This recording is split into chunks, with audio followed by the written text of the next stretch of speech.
Okay. Well, hello, everyone, and welcome to a book forum with the Competitive Enterprise Institute. I'm Kent Lassman, and we have a pair of exceptional guests to discuss the infiltration of political objectives into market systems like finance and the accumulation of capital. Before we get into the program, I have two quick reminders for the audience. First, we're recording this, and it will be made available on our website and YouTube. We encourage you to share the presentation and to give us feedback. There'll be an opportunity at the end of the hour for a quick 3 or 4 question survey. And second, I want to share your questions with our speakers. In fact, that's my primary role today.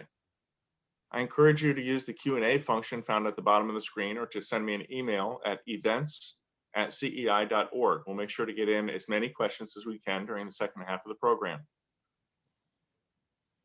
So today we're going to be, as I said, discussing financial markets and business generally, how it works and where it intersects or touches with political movements and political objectives. We're joined by Steve Soukup from the Political Forum, where his research and consulting is targeted toward the institutional investment community. He's the author of the recently published book, The Dictatorship of Woke Capital, How Political Correctness Captured Big Business. If you're looking for it online, it looks like this. I encourage you to pick up a copy. I went through a very smart read, most of the book over the weekend. I was able to finish it up yesterday and really enjoyed it. Our principal interviewer today is my colleague, Richard Morrison. He's a research fellow at the Competitive Enterprise Institute. His work focuses on the relationship between economic and political freedoms. He's also the program manager for CEI's Center for Advancing Capitalism, which puts him squarely at the center of these issues. So let me first kick off to you, Steve, and ask what's important about this issue that set you down to go through the arduous process of writing an entire book? I've worked at the nexus of politics and financial markets for my entire professional career for almost 25 years now. I have always known that the idea that Wall Street is owned by Republicans and owned by conservatives is a myth. My own experiences in the financial services industry taught me that. But over the last several years, it's become more and more obvious to me that there's been a very significant push to the left from the industry more generally. And in speaking with friends, clients, other people in the business, it became clear that they too saw this push to the left and they were frustrated by it. Roughly 2 years ago, I had a conversation with Justin Danhoff, who is the director of the Free Enterprise Project at the National Center for Public Policy Research. And Justin shared with me the work that he does in fighting back against activist shareholders. It was a very interesting and enlightening discussion. As I said, I'd worked in the business for almost a quarter century, and I was not aware of just how thoroughly left-wing politics had invaded what was once upon a time free and fair capital markets. And so I was very intrigued by the issue and very bothered by it. I shared that information with my clients. I believe we even put together a conference call with Justin to share the information directly to our clients. And a lot of them, and again, these are sophisticated asset managers, people who've been in the business for a long time, and they were very surprised at how thoroughly left-wing politics has captured financial markets. So from that point on, I made it my personal mission to expose this. At some point in this discussion, I would imagine we'll get around to the question of what do we do now? And the first part of the answer to that question is raise awareness. And that's been my job in this battle against the politicization of capital markets, is to raise awareness. And so that's what set me down the track, and that's what pushed me to write the book. Classic Zoom faux pas. I found myself on mute when I was trying to hand over to Richard. And Richard, let me just ask you, as Steve puts his finger on the first step forward, which is raising the issue, can you name for us the problem? Like, how do we put our arms around what do we mean by the politics getting involved in things where maybe previously they were not a dominant force? Well, I think there's a group of people and sort of overlapping multiple groups of people who are trying to control America's corporations without investing in them. The point of a corporation is to take capital and then, use it to make products and services and hopefully get a return back on that. That's a pretty straightforward institution, and it's done pretty well for us for the past couple hundred years. But the idea now is that in order to be a corporation, you can't just follow the rules, follow the law, and make a product. You now have to be on the right side of a big laundry list of very specific and often very contentious political issues. That's not what corporations are for. And it's not what we wouldn't require a fellow citizen to sign up to a list of, 10 left-wing policy positions in order to, be a citizen in good standing of our country. There's no reason why we should expect a for-profit corporation to do that. So, and it's one thing if the investors in a company genuinely decide they want that company to invest some, embrace some political perspective. The co-founders of Ben & Jerry's, for example, are famous for their company, now a division of Unilever, I believe. When they were running it, they were famous for embracing left-wing political causes, and that was fine because they owned the company. What we have now are political activists who don't own any of the company or own tiny token parts of the company, trying to force the corporation and all of its shareholders to adopt ideas that have nothing to do with profit or even providing services, but that have to do just with politics. And that's something that violates our property rights, our rights of freedom of speech and freedom of association, and really strikes at the heart of what a market economy and a wealth-produced economy is supposed to be. Let me ask you, we spoke briefly about book reviews in the green room. What do you think is most valuable coming out of the book? I want to get the two of you talking about this with each other, but what do you take away from the book that's most valuable for people in the policy community? These are folks working on Capitol Hill or in agencies like the SEC. If they're not following these issues and we're raising awareness, as Steve said, what comes out of the book that strikes you as very important? Well, I think an awareness that this is a problem in the first place, that there is a wider systemic effort that really is a threat to property rights. It is not just sort of a touchy-feely suggestion that everyone do nice things, because that, of course, that's what has kept, I think, a lot of people from, perceiving this politicization of investing and finance as an actual threat. It often gets soft-pedaled as just saying, oh, you should treat your workers well, or you should not use slave labor when you make products. Well, yes, of course, we all agree with that. But the problem is when it comes to, well, who ultimately decides? Who, speaking of book reviews, I wrote a book review for Law and Liberty about a book called Grow the Pie, which is about management theory by Professor Alex Edmonds. And the title that the fine editors at that site gave it was, who will control the corporations? The question is not which, should we spend 5% of our net profits on philanthropy, or 3%, or should we build a coal-fired power plant or a natural gas-fired power plant? The question is, who gets to make those decisions? Is it the people who own the company, or people outside the company that don't have any stake in it? And so understanding that is really what's at issue, I think is the most important thing.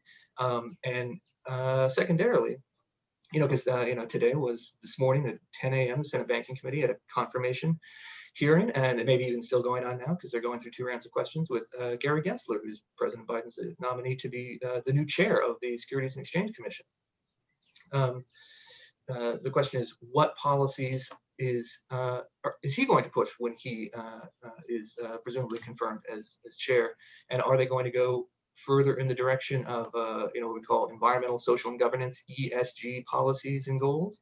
The person who's the head of the SEC at this moment, acting Chair Allison Lee, has said absolutely they should. She thinks the SEC should write an op-ed in the New York Times at the end of last year, saying that it is absolutely necessary for the SEC to force more ESG type disclosures, particularly in things like energy and climate, and pile these regulatory requirements on. Now, there's no point in those disclosures unless it means that somehow, either through more regulations or through some simulacrum of a market mechanism, you're going to punish the companies that are traditional energy companies.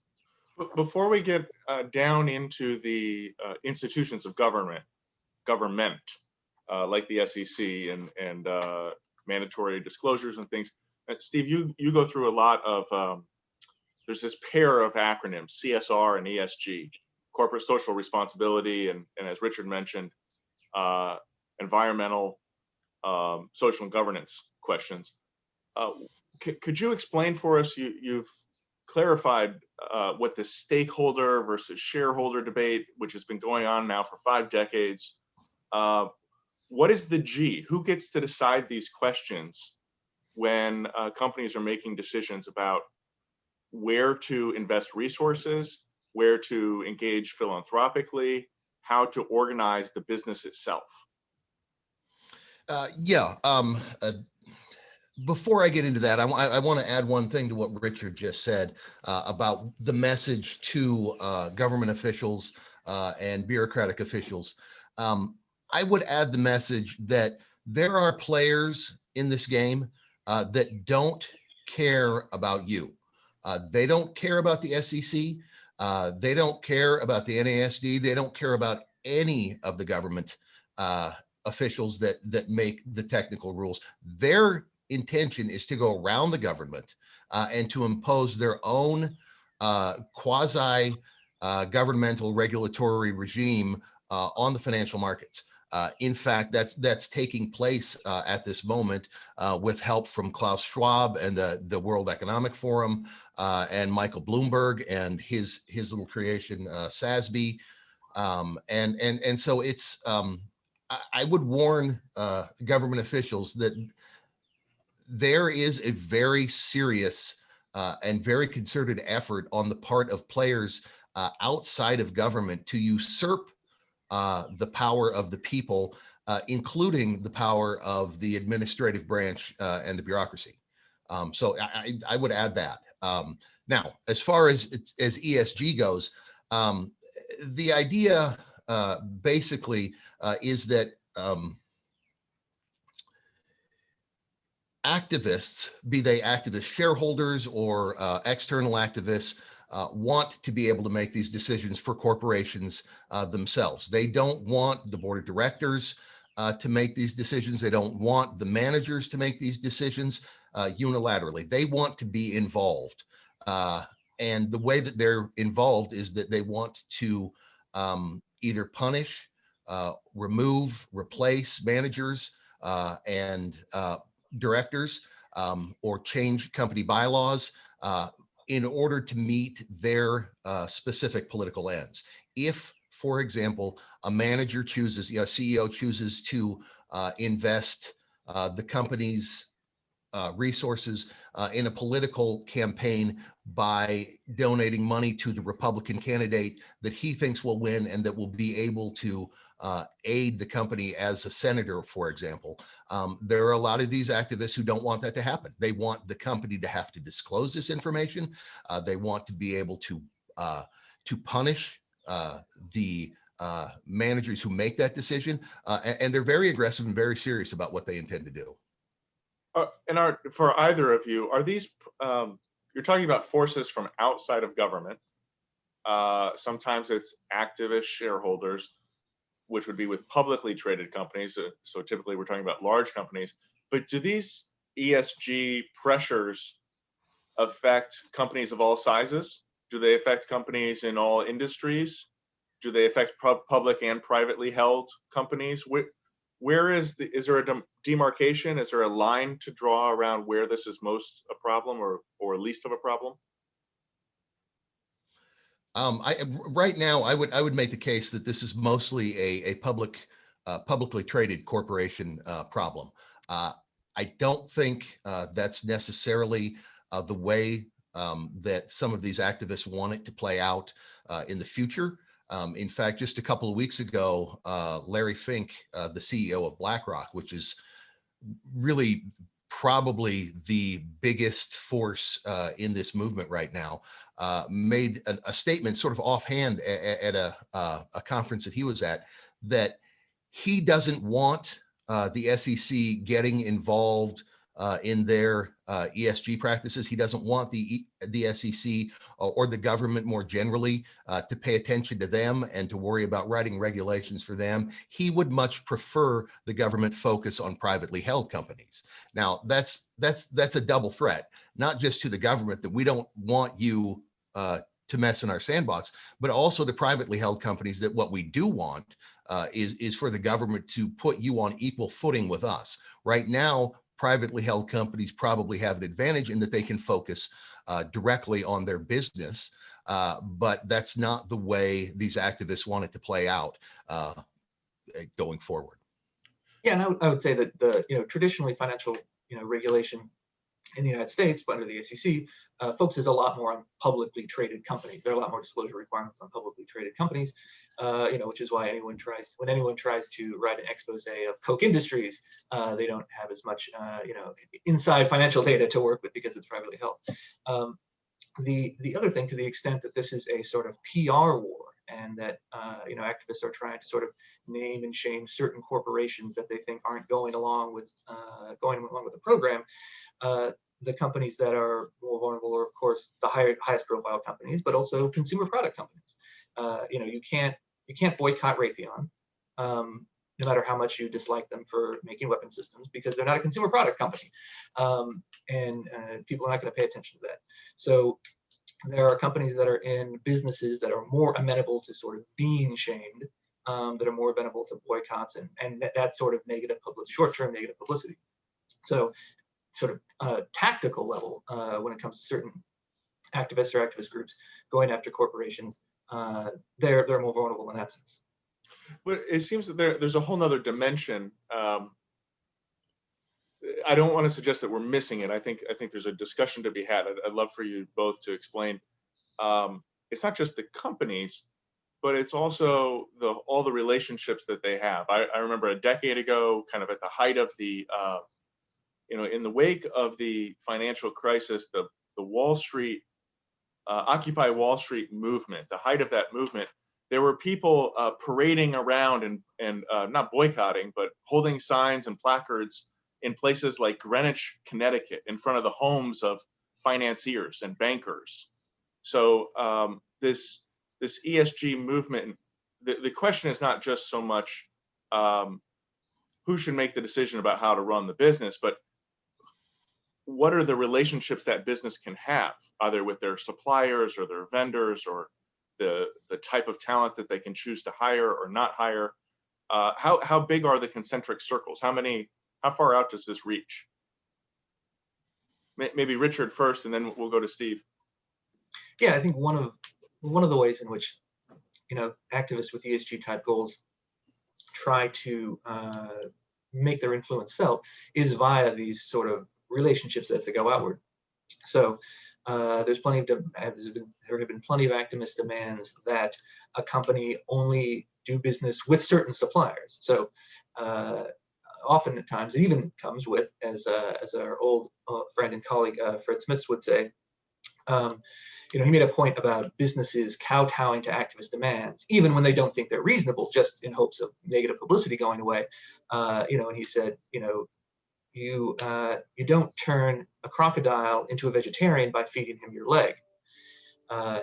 When you appease people who are making these unreasonable demands of you, they just go back for more because you've already proven that you're willing to compromise. So there are cases where a company will say, yes, we will adopt the XYZ statement of ethics.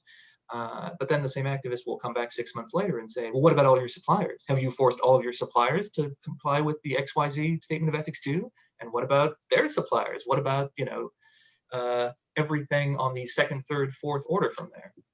So, it's one thing if these corporations, if they think that any of these suggestions are reasonable and that they, these are good for our businesses, that we sign up to this, this list of, required ethical statements, that's fine. But if they're trying to sort of have it both ways and pay lip service to something that they don't really believe in to make negative publicity go away, it's only going to create more negative publicity going forward, because you've already proven that you're willing to sell out. And Steve, is that the case? I mean, if you have Apple or Nike or any apparel company, if they're trying to monitor their entire supply chain, is that a reasonable request to ask of them to know what's going on halfway around the world? Well, yes, it's reasonable. Okay. But in the case of Apple, they don't do it. I mean, and they don't care, and nobody else cares. In large part because Apple's CEO Tim Cook is a very prominent and very outspoken social progressive. Anytime there is a social justice issue in this country, Tim Cook can be expected to be the first one to speak out, the first one to write an op-ed, the first one to pledge shareholders' money to address the problem. So he gets a pass. Apple is considered one of the ESG darlings, both for its social activism and for its environmentalism. Apple claims to be, and they can document that the Apple Corporation itself is a zero net carbon corporation. They produce no net carbon. But when you take that trip across the Pacific Ocean to the People's Republic of China, you find that the social justice aspect of Tim Cook's personality tends to disappear because they need the Chinese Communist Party, both because China is Apple's second largest market, and because it's the home to all of its manufacturing, or nearly all of its manufacturing. Additionally, what you'll find is that the overwhelming majority of the energy used to design, produce, market, and distribute Apple products is not used by Apple. It's used by the subcontractors that are headquartered in Taiwan and that don't have quite the pressure to be as environmentally friendly as Apple is at home. So it's very much the customer base as well. I mean, every single product that Apple makes has a battery and an electrical outlet, right? A battery and electrical outlet and built-in obsolescence. Apple's been under fire for years for its excessive packaging and the fact that they more or less build in obsolescence, and you have to buy a new phone every 3 years, whether you want to or not. Apple's not quite the green-friendly company they claim to be, and yet it's probably the single largest held company in actively managed ESG portfolios. So tell me, Steve, you shared with me earlier that you enjoy the Q&A part of these programs. So I'm going to jump right. I've got a queue of questions here. Paul asks, do companies' fiscal situations, do their well-being tend to improve or worsen after they go woke? Or is there no trend? I mean, what are the practical effects for the companies when they take this step? Well, I think at this point, the results are sort of mixed. There are some companies that make an enormous production of going woke. Dick's Sporting Goods is one that comes to mind, where a couple years ago after the shooting at the high school in Florida, Dick's CEO announced that they wouldn't be selling certain guns, and then they wouldn't sell them to people under 18, and then they wouldn't sell them at all. And that affected Dick's bottom line. It can affect them very directly and very quickly. I think I'm drawing a blank on the author, but it's there's a piece out there today talking about how Coca-Cola has Daniel Greenfield has a piece out about how Coke went woke and is going broke. And so that, that's a demonstration of that principle as well. But a lot of this stuff takes place behind the scenes, and a lot of it that doesn't take place behind the scenes is sort of revered by the customer base that some of these companies wish to address. For example, Apple wants the contemporary versions of the yuppies as their customers, and these people are really grateful to Apple for being a zero net carbon emissions company. So it really depends on the company, on the issue, and on the market.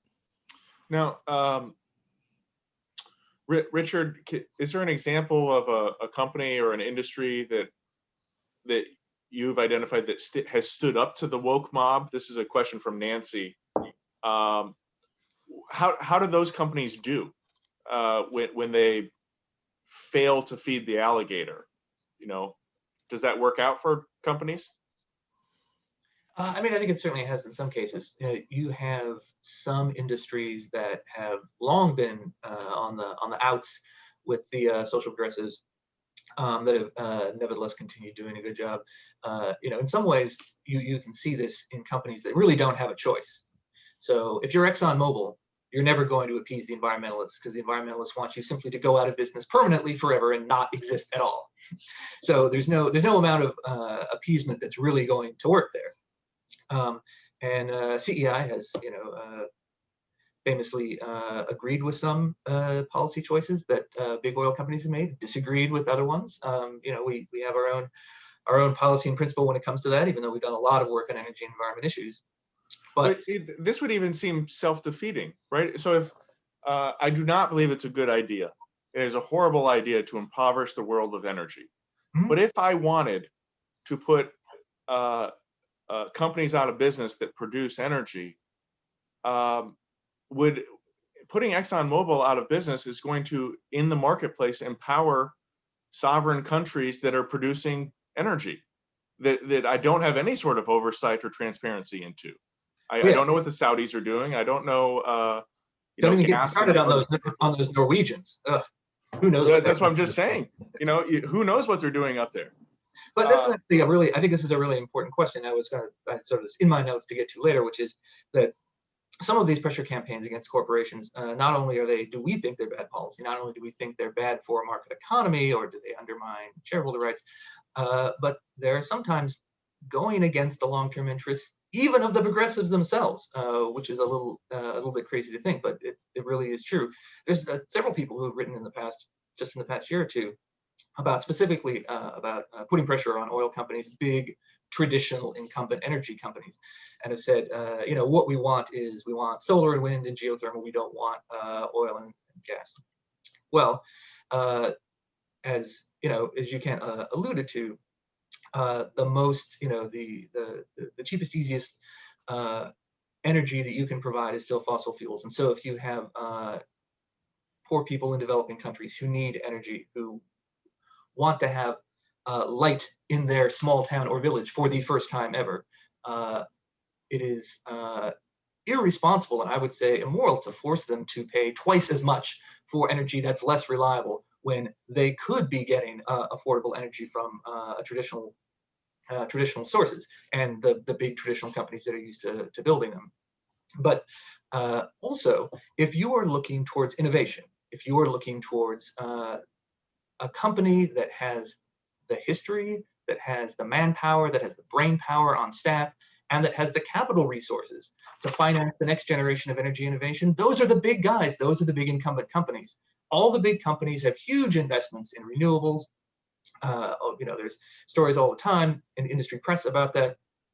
It's not the tiny startup, as much as we love small-time startup entrepreneurs, who are going to produce a $1 billion generator for cleaner energy. It's the big guys. And if you take out ExxonMobil, you're just going to be left with Aramco instead. Let's pick up on the business community. Steve, there's a great discussion in your book here. And we have a question from Stephen. He asks, where's the Chamber of Commerce on all this? So when it comes to the Chamber of Commerce or the Business Roundtable, and they had a big announcement last year, you've referenced financial leaders and major philanthropists? Where is the business community, and what are they doing with these calls for action, if you will? Well, to be honest, the Chamber of Commerce has, to the best of my knowledge, it's not been involved in this very much at all. The Chamber had for a long time a very conservative reputation, but I'm not sure that reputation necessarily applies. And I don't think this is an issue that's on their radar.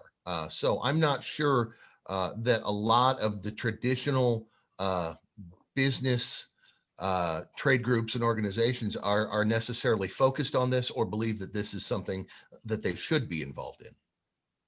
But I'm going to ask you to, I'm going to press you a little bit. We've talked about BlackRock. There's also a discussion here of Jamie Dimon. And what's the distinction that you make between their approaches? Or maybe first of all, what are the two different approaches they have toward this ESG pressures? And how do you distinguish the two of them?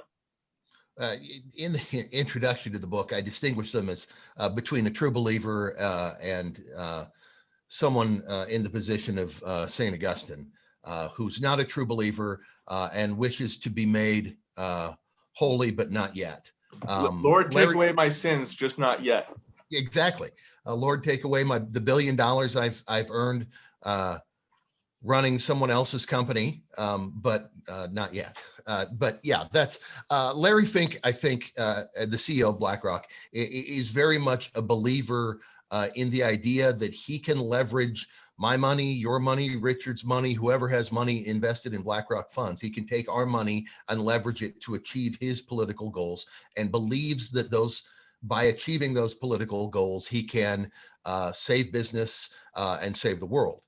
Jamie Dimon, I believe, is more somebody who has seen what Larry Fink has done and has seen how well it's worked for BlackRock and has said, well, sure, why not? Let's be involved as well. I don't think Jamie Dimon is woke, but I think Jamie Dimon will play woke on TV because he believes that that's what's most profitable for JP Morgan. Now, Richard, let me press you. Richard, what woke or not woke or playing woke? What about the folks at the World Economic Forum and Klaus Schwab, and you've written about the Davos set, and I don't mean that as a pejorative, I mean that as a descriptor. People operating at that level of global finance. Are they woke or not? Are they playing woke or living it? I mean, if some people perceive that as pejorative, they're free to do so if the shoe fits. To refer to the Davos set, this is something that Steve, which we haven't quite talked about yet, but Steve talks about in the first half, the beginning of his book, which is all about the intellectual history that's led us up to where we are now. It goes back quite a long ways, at least 100, 150 years, maybe to Rousseau, maybe further. But the outlook that someone like Klaus Schwab is working with is a progressive view, which is, the capital P progressive, all the going back way to the 19th century with the progressive movement, the formal ideas that elected leaders cannot be expected, democratically elected leaders cannot be expected to do the right things. So we need a bureaucracy, in this case, now a global sort of transnational bureaucracy of people who know how society should really be governed. And it's based on an assumption that the people generally, we the people, will always be too benighted and ignorant to know what is in our best interests, and therefore will vote for the wrong people and support the wrong policies, which is why you need this small, what we call technocratic elite, the rule of the people who have decided they're the smartest, to plan society for us. And so you can be, a member of you can be a bureaucrat, you can be a head of a think tank, not an enlightened think tank like us, but a think tank with maybe not the right ideas, and or you can be the head of some organization like the World Economic Forum, or you can even be a corporate executive, like the guys that started the Federal Reserve, those bank presidents from way back then.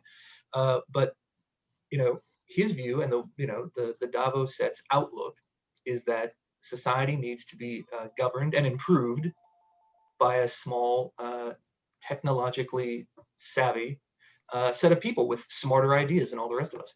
And I think a lot of this makes a lot more sense when you realize that that is where this is all flowing from. And actually, I'd like to see if Steve want to talk about this for a second. The background that you did, charting the intellectual history in great detail, but at a quick pace. I was amazed by how many names that I had heard referenced in everything from progressive progressive history to neo-Marxist ideology. Everyone from Woodrow Wilson to Herbert Marcuse at the beginning of the book, and I think you did a great job. But I was wondering if you had done all of this deep dive research in political theory and philosophy as a way to get your head around these ideas for the book, or it's something that you had been working on for 25 years. I would say it's more the latter than the former. When I started in the financial services industry 25 years ago, I probably would have considered myself a classical liberal. And at the urging of my then boss and my current business partner, Mark Melcher, I read a few things that changed my perspective and made me a conservative. And among these were Russell Kirk and Alistair McIntyre. And McIntyre in particular, I think his aggressive takedown of the Enlightenment and the moral disorder that the Enlightenment unleashed upon Western civilization, I think is a very important thing, and it sort of formed my intellectual curiosity for the past couple decades at least. Mm-hmm. And coming off of that, we've had a big sort of narrative change in American history. We've already referred to at least a couple times the idea that business, especially big business in corporate America, is an inherently conservative institution. Maybe we can draw a distinction between a big C and a small c, not necessarily in the overtly political sense, although sometimes perhaps that too, but sort of temperamentally conservative, which is not prone to fly off the handle and adopt crazy new ideas. That is straightforward and practical minded. Yet, and that's still the narrative that I think a lot of Americans have in their mind, that every corporation is run by a stuffy old white guy in a suit, and there's no new ideas and no diversity. Yet, as this book shows, and as our conversation here is documenting, that has dramatically changed, and we have the sort of bizarre looking glass world version of the biggest companies in the world led by anti-capitalist businessmen, seemingly. And to invoke one more time our intellectual godfather and colleague Fred Smith, he's had a theory of many years that the left-wing turn of big business had to do with the self-esteem of individual business people writ large, that they had bought into the long cultural narrative that capitalism is bad and negative and greedy. And so they felt the need, maybe not explicitly, but somewhere in the back of their head, they feel the need to buy back their self-worth with sort of progressive virtue signaling. Do you think that's part of the problem? Yeah, absolutely think that's part of the problem. In the book, I make the case that the American, this notion that conservatives and Republicans and big business have always gone hand in hand is almost entirely a myth.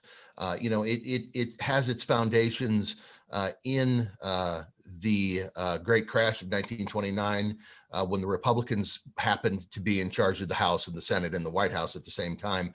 And so 3 years later, Roosevelt could basically say, this is a Republican problem, I'm going to fix it. So this idea of the big fat cat Wall Street banker being a Republican has almost always been a myth, but over the past 2 decades or so, it's disappeared almost entirely.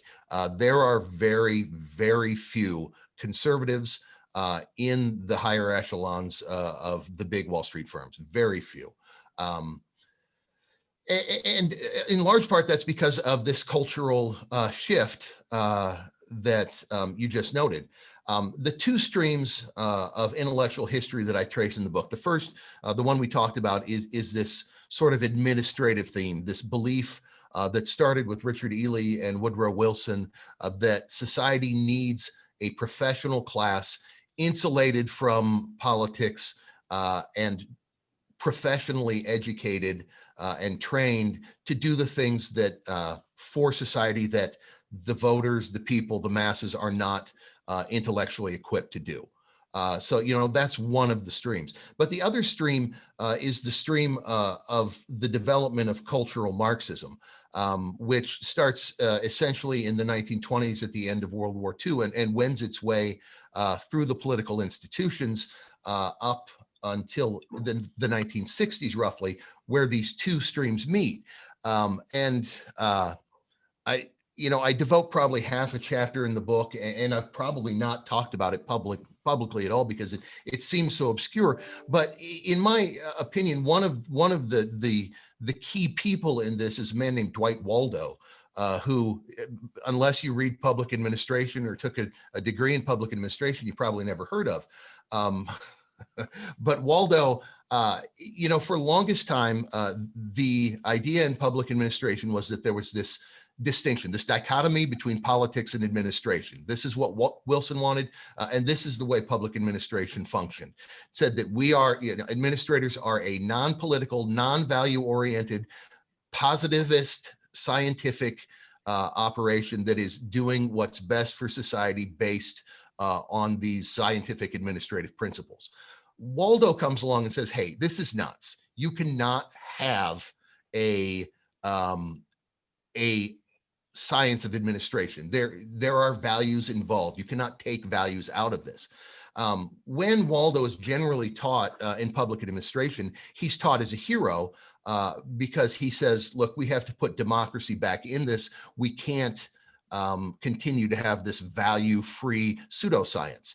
But what they fail to mention is that Waldo didn't actually put democracy back into it. When he said we need values involved in this, what he meant is we need administrators to use their values to determine what's going on, not the people's values, not to assess the demos's values, but to take their own values and to let their freak flag fly and to do what they thought was moral and imperative for society. And that became sort of the point at where these two streams meet, where this cultural Marxism and this positivist, progressive, administrative stream combine. And so you get, what you get is a professional bureaucratic class that uses its own values as opposed to the values of the people to make the decisions that they believe are most important. And that eventually spilled over into business administration as well. Well, I want to pick up on this first stream, right? This positivist notion, this progressive Herbert Crowley sort of scientific management approach. We see it in politics with Wilson and later FDR. We see it in business. As we see it today, it seems to me that it lends itself to extreme versions of anti-democratic behavior. And so when you are describing substituting their own values, the bureaucratic professional class, for the people, what we're talking about here are the people who own a future stake or the future profits or the future revenue stream of a company. So they're substituting their values for how the company should be managed, social goals, environmental goals, etc., for the values of these are pensioners, these are shareholders, these are stockholders, these are people invested in mutual funds. They might not even know the names of the companies they're invested in. That sort of anti-democratic tension, is it enough to blow this all up if people become aware of it? Or is it something that can be managed by the Larry Finks of the world? I think that depends on how well the Larry Finks of the world perform. As you say, Larry Fink at BlackRock has $9 trillion in assets under management. None of that money is his. Well, a very small amount of it is his, but most of it is mom and pop and every other person who has a 401k and an IRA that happens to have money in a fund connected to BlackRock.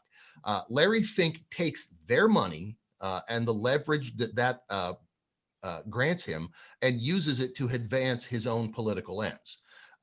That's, as you say, that's extremely anti-democratic. He essentially usurps the will of the people, particularly the will of the shareholder and the ability of the shareholder to affect corporate behavior. He usurps that power. At this point, I don't think you can get the public to care because, if you're getting 8, 9, 10% return on investment every year or more, that's all that they care about. And ESG in particular has done really, really well over the past couple of years. But then in an environment like ours where money is free and the Fed is running the printing presses as fast as they can, everybody's making money. Everybody's making 8, 9, 10%. At some point, investing is going to become a little bit more difficult, and making money is not going to be quite as easy.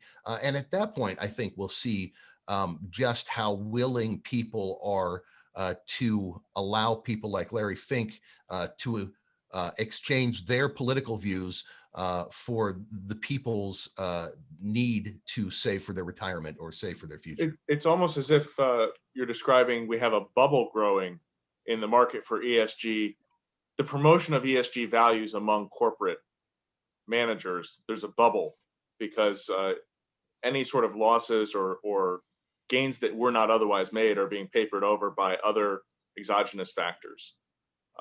Richard, I want to turn to you and get back to something that was at the first part of the hour about these public benefit corporations, mission-driven companies.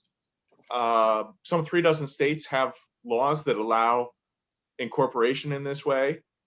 Why is that not a viable alternative for the activists who want to see different management objectives than simply a profit maximization strategy? Well, it's a bit of a mystery if you believe their hype. So, it's possible now that to charter a new company, charter a new corporation in, as you said, most of these states, including Delaware, the darling #1 location for corporate charters in the United States, to have a corporation that is legally distinct from other corporations, called a benefit corporation, or some people call it a public benefit corporation.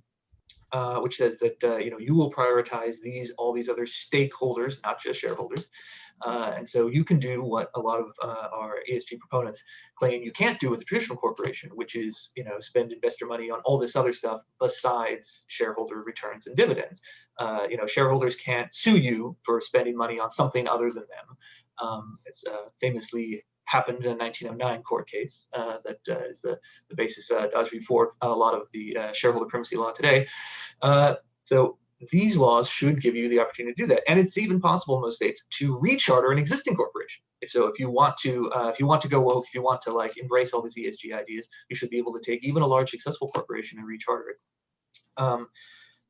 However, let me just pause you on that to help me understand. Right up the road here in Baltimore, a very successful company in the last decade or two, Under Armour, right? They make shoes and clothes, and locally, they're noted for sponsoring all the athletic activities at the University of Maryland. Yeah, I used to live in College Park. You see a lot of Under Armour there. So if Under Armour as a company decides to devote money toward brain science because they put kids on a football field and they're worried about the long-term trend of collisions with heads, could I sue them because they're not pursuing profits? They're spending money on brain science at the University of Maryland or Johns Hopkins or something of the sort? Not really, because this is one of those things where there's sort of a cliche version and there's a real version. So this applies to Milton Friedman's famous article for the New York Times Magazine in 1970, which a lot of people point to as this is an example of the old traditional shareholder value version of capitalism.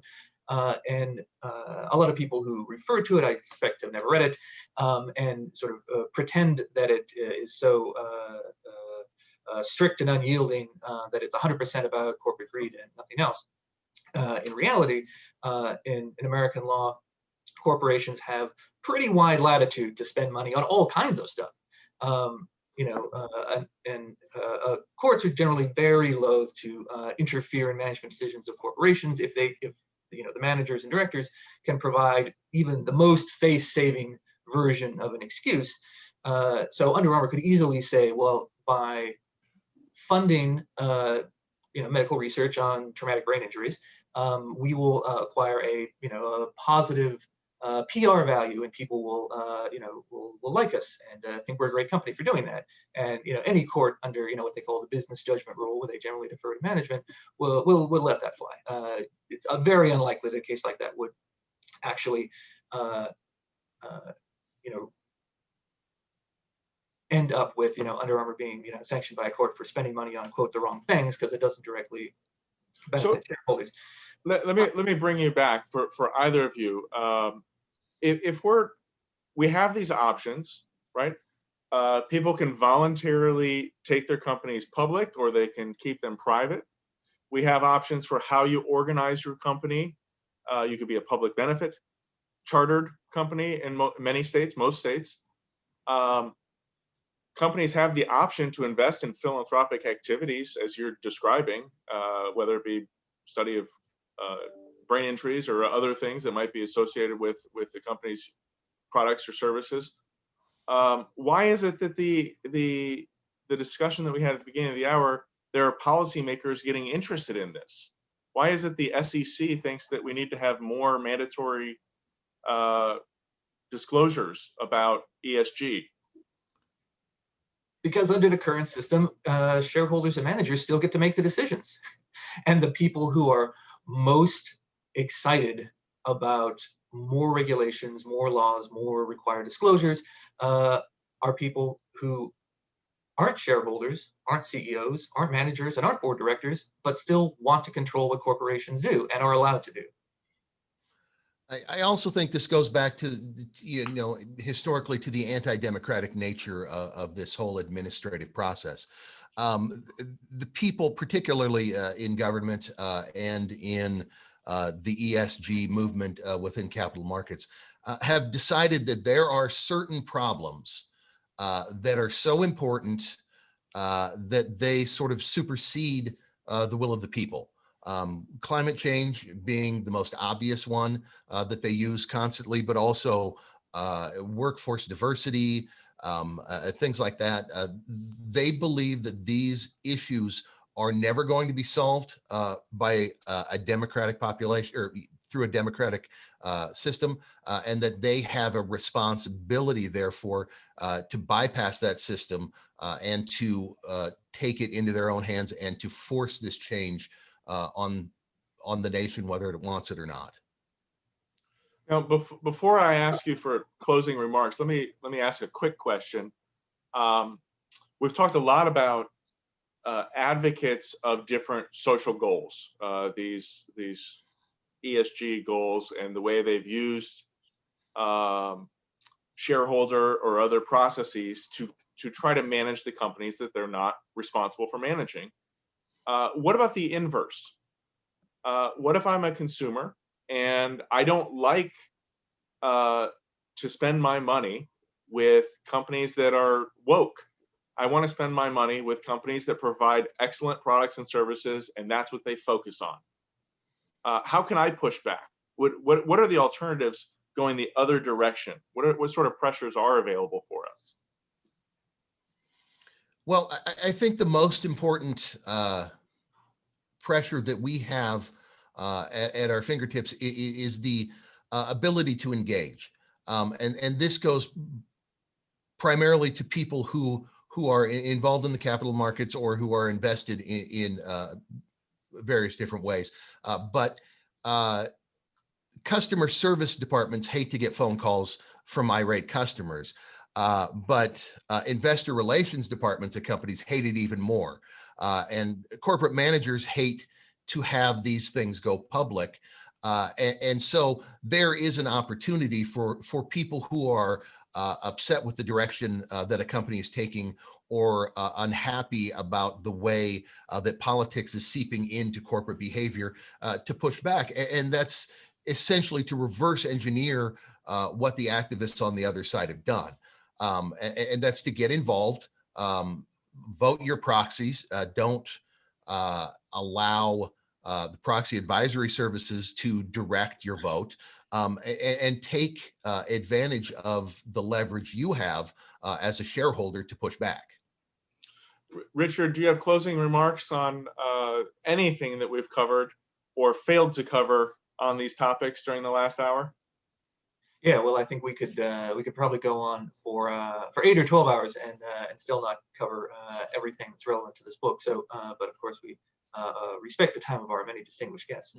One thing I would close with is this question of can you sue a company if you're a shareholder that spends money on the wrong things, or spends money that doesn't benefit shareholders? Like I said, in general, you need only the barest whisper of an excuse to get by with those kind of management spending decisions. But last week there's an interesting kind of angle on this. The Federal Society had a virtual event very much like this one, with SEC Commissioner Elad Roseman and the former Supreme Court Chief Justice of Delaware, again home to so many big American corporations, Myron Steele. And one of the questioners asked him, can we sue corporate managers for going woke and wasting our money? And his answer was probably not, and probably not in Delaware. And he's kind of an expert in that area. But as he said, the traditional expectation is you can sue a company for spending money, wasting money on themselves, or in a way that creates a financial conflict of interest. Right. So if the chairman of the board signs a contract with his sister's nephew for $1 million and doesn't disclose it's a conflict, obviously that's bad, and you could sue managers for doing that. But the traditional understanding does not let you sue them for wasting money that is in a non-financial conflict of interest. So if I'm on the board of a public company, but I'm also on the board of the Nature Conservancy, and I decide, the Nature Conservancy really needs a $100 million donation from our corporate stockholders, so we're an environmentally aware company. Or I decide to waste shareholder money in some other ideological way that doesn't benefit me financially. The law's not really set up to recognize that. And while I'm in a temperamentally conservative way, I'm loath to monkey with the inherited distinctions between of the sort of corporate governance law. But I think that's something that maybe we should look at.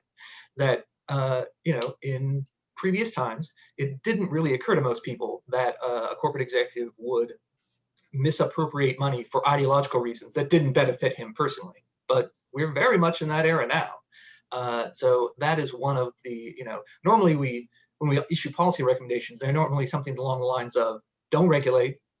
Reform the regulations you have now, make it simpler, make it less expensive, make it less onerous. This is one of the, I would say probably rare times, where we might say we actually need to expand the substance by which we look at these conflicts of interest, because they're not just financial conflicts of interest anymore, they're ideological conflicts of interest. Falling under the broad rubric of a role of government is to provide an environment where there's no fraud, and the common law traditions of preventing fraud enable that sort of behavior. Steve, let me ask you real quick. We have a book of the era, right? Closing remarks, anything that you want people to take away? And I'll remind you, I have a habit of scanning through our subscription list for these events. We've got an awful lot of folks that have media organizations and .gov email addresses. So what do you want that community to take away from our discussion today and your book? Well, I think that probably the most important thing to take away is that this is not a problem that is going to solve itself, or at least it's not a problem that's going to solve itself without a lot of pain. I think markets are eventually self-correcting, and misallocation of capital is misallocation of capital, and eventually, if a company is misallocating capital for ideological reasons, it's still going to come back to haunt them. The problem is that when that happens, the $9 trillion that Larry Fink has invested in these corporations is going to slowly but surely disappear. And that $9 trillion belongs to mom and pop Joe Sixpack throughout the United States. And that's going to be a very, very, very serious problem economically and financially if we don't address this before that becomes the case. Steve, Richard, I want to thank you both for the discussion and for being with us. I want to thank our audience for your time and capital, the capital in the form of attention. Read more about this, be engaged. You can find Steve's work at the Political Forum Institute and the Political Forum. Richard's work, of course, we feature across our website at cei.org. I'm going to remind everyone that we take very seriously and pay attention to your feedback. So please fill out the short 60 to 90-second survey that's going to pop up on your screen. And mark your calendar. We have 2 events planned for next month. The first one will be on Wednesday the 17th. It'll be the release of CEI's Agenda for Congress. I'll be joined for keynote remarks by Senator Rand Paul. And then we'll be back with another book forum on March 25th. A pair of authors, Johan Norberg and Patrick Moore. Thank you all, and we'll see you again soon. Thank you, Kent. Thanks, Richard. Thank you.